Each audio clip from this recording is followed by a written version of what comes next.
Today we are previewing the game tomorrow, lunchtime kickoff at Ellen Road, Leeds United against Tottenham Hotspur. And we'll get straight into the preview. And as we said with the Man City and the Burnley game, how different the threats they pose.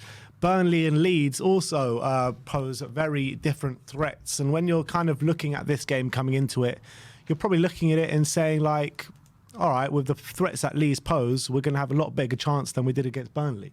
Yeah, I think the way Leeds play suits us a lot more. They're going to be high intensity, pressing from the front. They like to leave a lot of risk, but it's high risk, high reward from a Leeds point of view.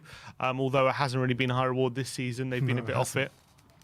But they definitely like to attack. They've got really good attacking players in Rafinha, Rodrigo, who hasn't had the best of times, but he's still a massive threat. And they've got Harrison, who's been in decent form, Daniel James, very quick players, which is why I'm a bit worried about us playing out from the back, because us being closed down by these very, very fast players, I think could spell a bit of trouble, and I'm worried that we could panic on the ball. However, if we do put together some patterns of play like we did against Man City, then I'm very confident we can break the lines, and there's going to be space for us to play in 100%. Leeds leave space for you, and they always give you a chance, and that's the most positive thing when you're playing against a team like Leeds.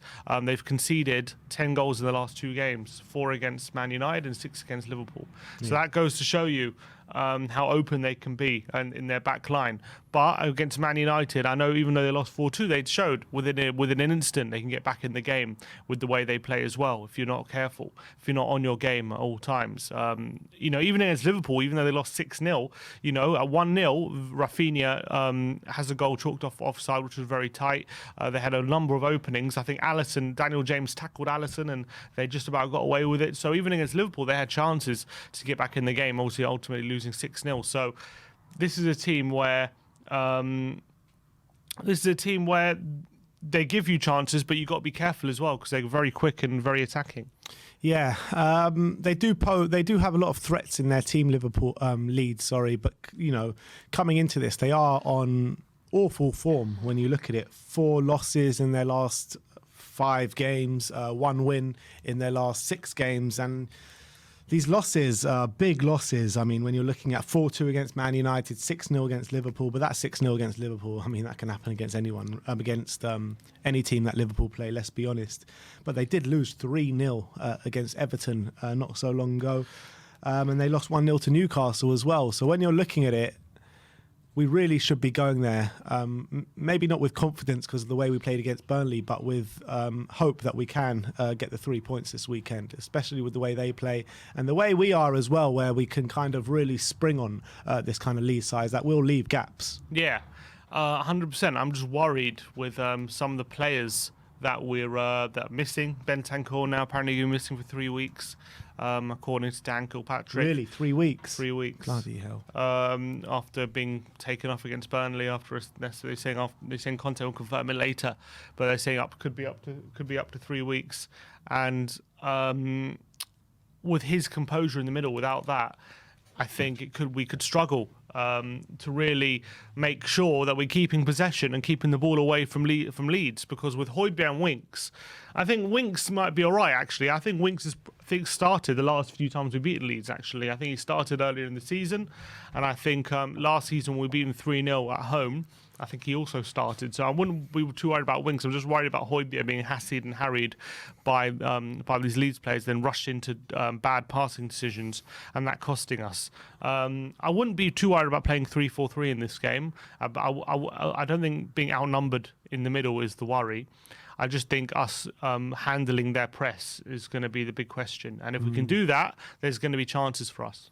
Yeah, let's have a look at the absentees that Leeds may have for this game. I mean, Greenwood, Bamford, Llorente ruled out. So is Cooper and Calvin Phillips. So how much of a miss will Bamford and Phillips be for them? Yeah, Phillips massive. I mean, Bamford he's been missing for a while, hasn't he? He's been on and off all season. Yeah, he hasn't really been able to get fit this season after a great first season in the Premier League. Got like 17 goals or so. A lot of people talking about him for England as well. but he didn't quite make that grade. Obviously, him being out isn't good. But yeah, Calvin Phillips in the centre, he's been a massive miss, I think, for Leeds. He's such a good player. He showed for England how good he is. One of the up and coming centre mids. In England, 100%. And he's one that would walk straight into our team. Oh, hands down. I mean, this guy, I think he's already in the realm of probably ungettable at this point, Calvin Phillips. Or even at Leeds? From a Tottenham point of view. Do you reckon? I don't think we can get him. Interesting. I mean, I don't see why we couldn't. I mean, you're looking at... I think it's like a bit like Vlahovic. I think he's probably got bigger fish to look at. You're looking at Calvin Phillips. I mean, in the teams above us, I mean, I don't think... the top teams, the Champions League teams, I don't think they've got space for him. I think the players that they've got in the mid are all better than him. No, I think he walks into Man United's team. I think... Man United probably the only one. I think Chelsea, I think he gets into their... who do they have? Jorginho, Kovacic, Kante. I think he gets into that team. I think he could be arguably better than Kovacic. I think he's that good. I think he definitely get into their team. Man City, obviously they're Man City, but I think Liverpool as well. I think he can get into Liverpool's team. I think he's that good. That's how highly I rate him. Like, obviously they have Henderson, they have Thiago, they have Keita, Fabinho, but I think if they signed him, like, he would easily be like one of the main centre mids. I do think that if one of these teams, a Chelsea, a Man United, or even a Liverpool, are looking for a central midfielder of that ilk, I still think Declan Rice is a bit above Calvin Phillips in the pecking order there. Agree with that, but Calvin Phillips might be a bit of a cheaper option. That's also true. Rice would cost you now about probably over 100 million. Calvin Phillips probably around 50, 60. Yeah, I mean, I rate Calvin Phillips highly, but I don't think I rate him as highly as you. I don't think he walks into that Chelsea team. I don't. I think I don't think he walks in, but I think he's one of the players where he's easily like. Not one of the first names on the team sheet, but he gets a lot of game time at Chelsea, is my point. I think he gets a lot of game time there. Whereas, as if he comes to Spurs, he's literally a nailed-on starter week in, week out. Yeah.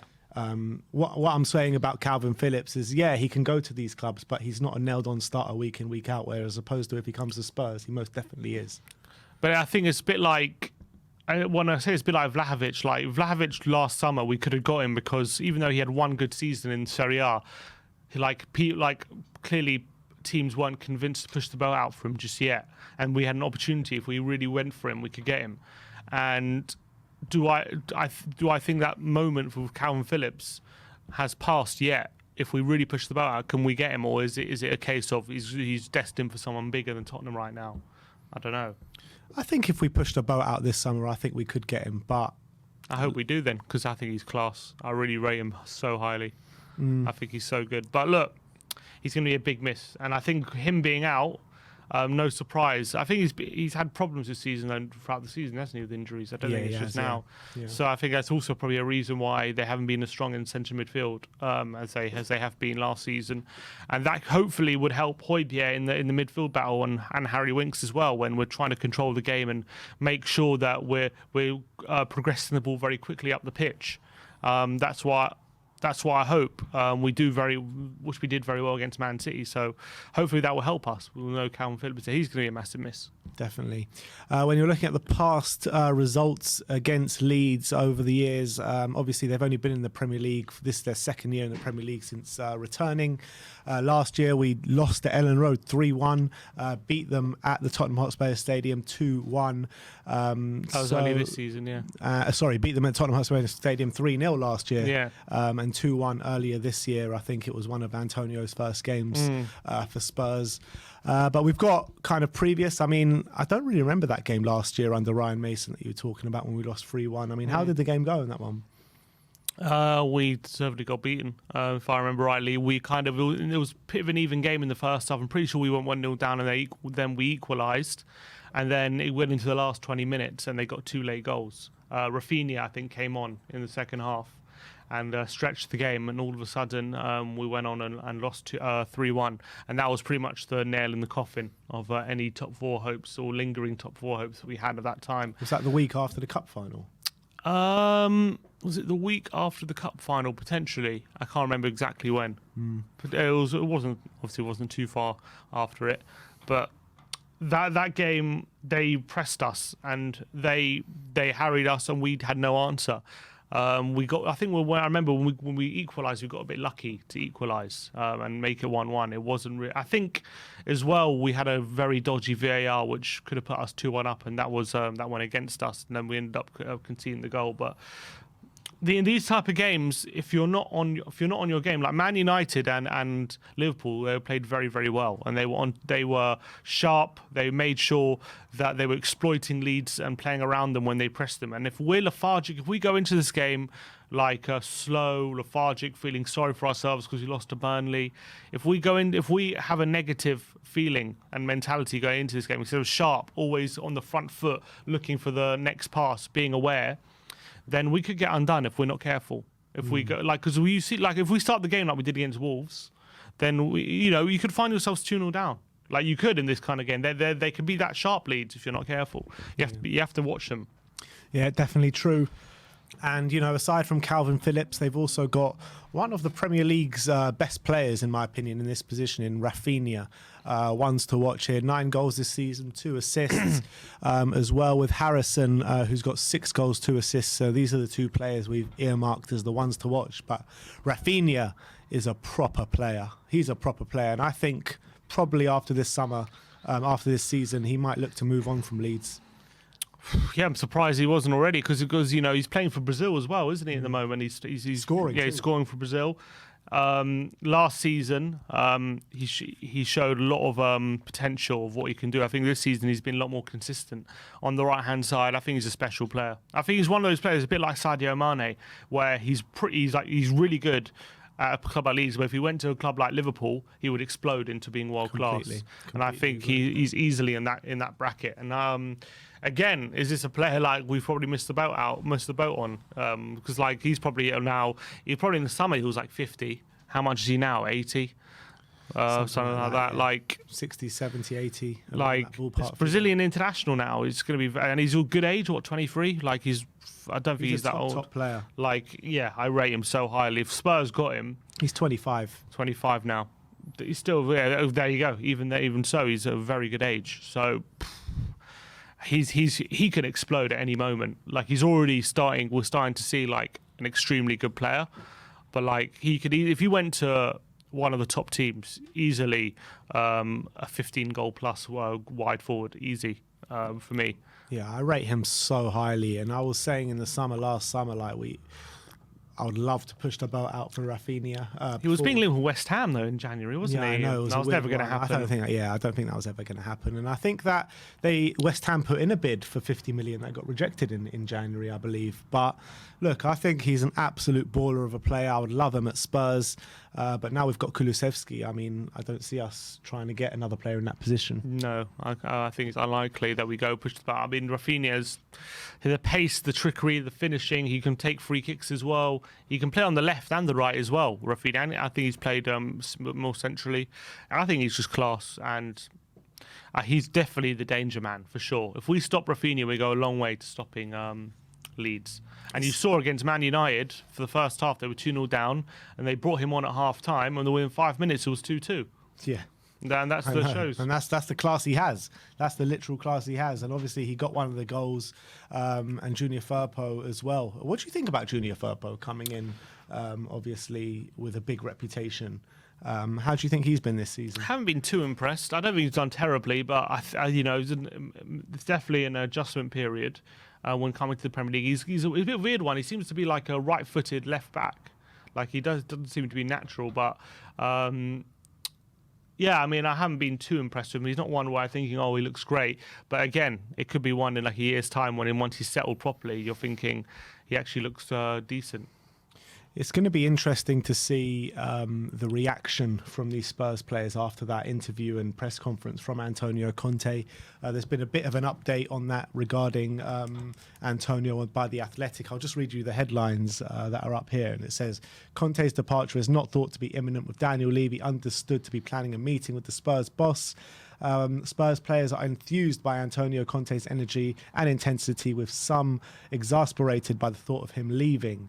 Antonio Conte will only leave. This one's by Romano. The other ones were from The Athletic. This one's saying Conte will only leave if he sees they are not going together with his ideas. His ideas are to win and to build something important with experienced players. It is now up to Tottenham to show him they want to follow his ideas. His focus is on Tottenham.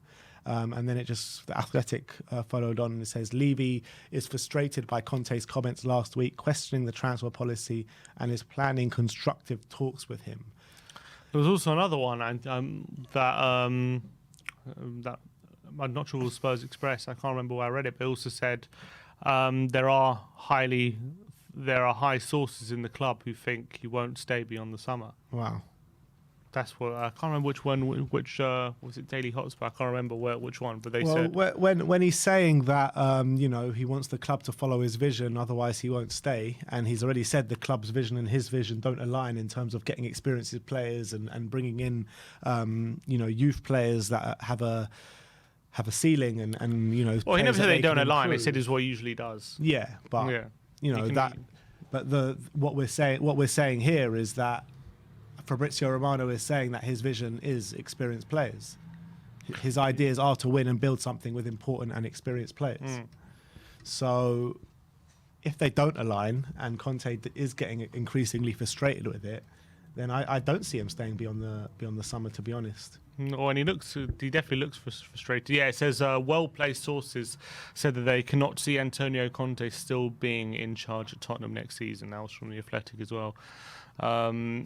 Which is a bit worrying, but it's a bit worrying that if he's already made his mind up in that case. But apparently the players are desperate for him to stay, and that's the important thing. So hopefully it's up to them. They need to get the results for him. They can't have performances like yesterday and just games drifting by and allowing opposition to get results. We need these results. We need to at least get close to that Champions League place, even if we're not going to get it. We need to at least look like we could get it. And that's what Conte. I think that's why Conte is so depressed right now, because he says in that interview. When he was talking to Be in Sports, I need to feel that 1% chance. And even he said usually it's a 1% chance of winning the league, but this for now, which with Tottenham, I need to feel there's at least a 1% chance of getting it, and that's something to fight for. And when he looks at the table now, he probably doesn't see it. That's probably why he's so angry and so emotional, because he doesn't see that chance of getting top four. But look, a few wins and that can all change. That's the truth. Yeah. So but that we need that on the pitch. We need the players to step up, and it starts with Saturday. And I don't want any excuses about they pressed us and all this kind of stuff. We need to make sure that we come up with a game plan. We exploit We know how Leeds are going to play. We exploit them at the back, and we come away with 3 points. And that hopefully that can be a start of something. Yeah, I mean, do you think we're going to see that reaction from the players this weekend? If it's true that they're all very worried and panicking that Conte can potentially leave, I mean, it's in their hands to turn this around, these players. And if they get a couple of results now, maybe a good feeling can kind of seep into this squad and we can go on a bit of a run. But if we did lose on Saturday, you would big questions about where Conte's head would be after what he said on Wednesday. There would have to be big questions about that, because 5 losses in 6, I think, it could be the final nail in the coffin for top 4 if we lose on Saturday. That really could be. Every week we're saying the final nail in the coffin. I know, but yeah, it's true. And even if we lose on Saturday, we can go on a run of 10 wins in a row and get it, but it's unlikely, isn't it? But you just, after what Conte has said, I find it hard to believe he could really. I would hate to see what he's going to say if we lose on Saturday. Yeah, I really would. Well, the press conference today is going to be very interesting. Yeah, exactly. It's going to be blockbuster today, and obviously all the journalists. I don't think they're going to ask him about the game. Everything's going to be about his future. Does he want to talk about the game yet? Yeah, no, you know what I mean. So, look. So, how do you think the game's going to go this weekend? I think we're going to win. You think we're going to win? Gonna have to say it. We have to win. Say it with your chest, we have to win. Come chest. on, we have to win. I do think Leeds play into our hands the way they play. I do think that the way we set up definitely suits the way Leeds play. Although we did struggle against them at home, although we won in the end, we'd struggled for the first part. But I think with the formation we play, with Romero and Dyer back in the team, I don't think Romero played last time out. I know Bentancur's not there, but I do think Winks in this kind of game with space to pass into actually could be a good asset. So I'm thinking, and I probably would play Lucas in this game. I think yeah, I'll probably look at him just to hopefully exploit some of the space that Leeds are leaving, or maybe even a Bergwijn, one of those two. I would look at them because I think the pace is going to be very important. This is the game where Son's going to be really vital. Really vital, because you saw at Burnley how he was stifled with the lack of space, and you saw how good he was against Man City with the bucket loads of space that he had. So I think this game against Leeds, you're going to see good performance from him and Son. The only thing I would say is with Leeds conceding 10 in the last two, I'm sure they're going to have a reaction as well to that. So I think it might be a bit of a tougher Leeds. I don't expect us to score 5 goals, like just because they've conceded 10 in 2. I don't expect us to score buckets. I expect them to regroup with themselves and kind of make sure that they're not conceding the type of chances they were. But I'm sure as they always do, they always throw a bit of caution to the wind, and we have to exploit that. So I think we'll score at least 2, and I'm hoping that we don't concede at least 2. All right. So what's your score prediction? Going to go 3-1. 3-1. Yeah, I'm going to go 2-1. I think that it will be a tight game. I think Leeds will come and play their game, and I think they know that if they press us and put us under pressure, then they can definitely get good things out of this game. I think Bielsa would be definitely drilling that into them, that if they're really on their game, they can definitely get a result in this game. So I think that they're going to come, but I think hopefully us on the break with Kane and Son and either Lucas or Kulusevski, I think that we're going to have a bit too much firepower. Reggie will be back as well. Yeah, exactly, and I think Reggie will be big for us this weekend too. So I think we'll just about nick it 2-1. But that is my score prediction. My brother's going 3-1. For my goal scorers, I'm going to go for Son at the double for me. Son at the double. I'm going to go for Kane 1, and I'm going to go Lucas to get 1. All right, so that's our predictions for the game this weekend. That is our match preview as well.